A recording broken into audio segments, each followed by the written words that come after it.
ഞങ്ങൾക്ക് ഇവിടെ 3-4 ദിവസം മുൻപേ വേനൽ മഴ കിട്ടിയായിരുന്നു കേട്ടോ. അങ്ങനെ നന്നായിട്ട് തകർത്ത് പെയ്തില്ലെങ്കിലും ഒന്ന് നനഞ്ഞു തൂളിയൊക്കെ ഒന്ന് പോയി. ചെടിയും മണ്ണൊക്കെ നനഞ്ഞുവെങ്കിലും കൂട്ടത്തിൽ മുട്ട പണി കൂടെ കിട്ടുകയും ചെയ്തു. ഉണങ്ങിയ ഇലയെല്ലാം കാറ്റത്തും മഴയത്തും പൊഴിഞ്ഞു വീണ് മുറ്റം നിറയെ അലങ്കോലപ്പെട്ടു. വേനൽക്കാലത്തെ പ്രതീക്ഷിക്കാതെ പെയ്യുന്ന മഴ ഇഷ്ടമുള്ളവരുണ്ടോ? നന്നായിട്ട് പെയ്ത് മണ്ണും മനസ്സും ശരീരമൊക്കെ തണുപ്പിക്കുന്ന മഴയാണെങ്കിൽ പെയ്തോട്ടെ അല്ലേ. യൂട്യൂബ് ചാനലിൽ വീഡിയോ ഇടാൻ തുടങ്ങിയതിന് ശേഷമുള്ള ഒരു കാര്യമാണ് മിറർ എവിടെ കണ്ടാലും അതിന്റെ മുൻപിൽ നിന്നൊരു സെൽഫി വീഡിയോ.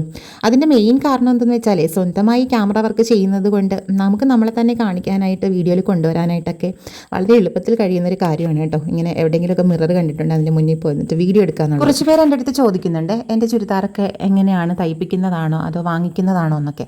അതിൻ്റെ ഒരു ഡീറ്റെയിൽ വീഡിയോ ഞാൻ ചെയ്യാവേ. കഴിഞ്ഞ ദിവസമേ ജോലി കഴിഞ്ഞ് വന്ന് വീട്ടിലെ അടുക്കളയിൽ കഴിക്കാൻ എന്തെങ്കിലും ഉണ്ടോ എന്ന് നോക്കിയപ്പോൾ പ്രത്യേകിച്ച് ഒന്നും തന്നെ ഇല്ല കഴിക്കാനായിട്ട്. നല്ല വിശപ്പും ഉണ്ടായിരുന്നു.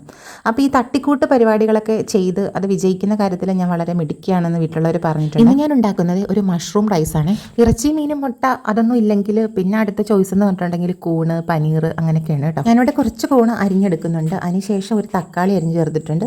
പിന്നെ ചെറിയ ഉള്ളി, ചുമന്നുള്ളിയാണ് കേട്ടോ ഞാനിവിടെ എടുത്തിരിക്കുന്നത്. സവാളയല്ല, ചുവന്നുള്ളി നന്നായിട്ട് അരിഞ്ഞെടുക്കുന്നുണ്ട്. ഒരു 5-6 മതിയായിരിക്കും. പിന്നെ 2 വലിയ വെളുത്തുള്ളി കൂടെ അരിഞ്ഞ് ചേർക്കുന്നുണ്ട്. വെളിച്ചെണ്ണയിലാണ് കേട്ടോ നമ്മളിതെല്ലാം വഴറ്റിയെടുക്കുന്നത്. ഉപ്പ് ചേർത്ത് വഴറ്റിയെടുക്കുകയാണെന്നെങ്കിൽ പെട്ടെന്ന് വഴറ്റിയെടുക്കാനായിട്ട്. അങ്ങനെ ഇതെല്ലാം ഒന്ന് വാടി വഴണ്ട് വരുമ്പോഴത്തേക്ക് നമുക്ക് കുറച്ച് ഇറച്ചി മസാലയും കുരുമുളക് പൊടിയും കൂടെ ചേർത്ത് കൊടുക്കാം. മഞ്ഞൾപ്പൊടി, മുളക് പൊടി, മല്ലിപ്പൊടി അതൊന്നും വേണ്ട കേട്ടോ. ഇതെല്ലാം ഒന്ന് വാടി വഴണ്ട് വന്നപ്പോഴത്തേക്ക് ഞാൻ ചേർത്ത് കൊടുത്തിരിക്കുന്നത് നമ്മുടെ നോർമൽ റേഷനറി ചോറുണ്ടല്ലോ അതാണ് കേട്ടോ. കുറച്ച് സെക്കൻഡുകളൊന്ന് മൂടി വെച്ച് ആവി കയറട്ടെ. അതിനുശേഷം ഇതെല്ലാം കൂടെ ഒന്ന് മിക്സ് ചെയ്ത് കൊടുക്കണേ. സൂപ്പർ ടേസ്റ്റാണ് കേട്ടോ.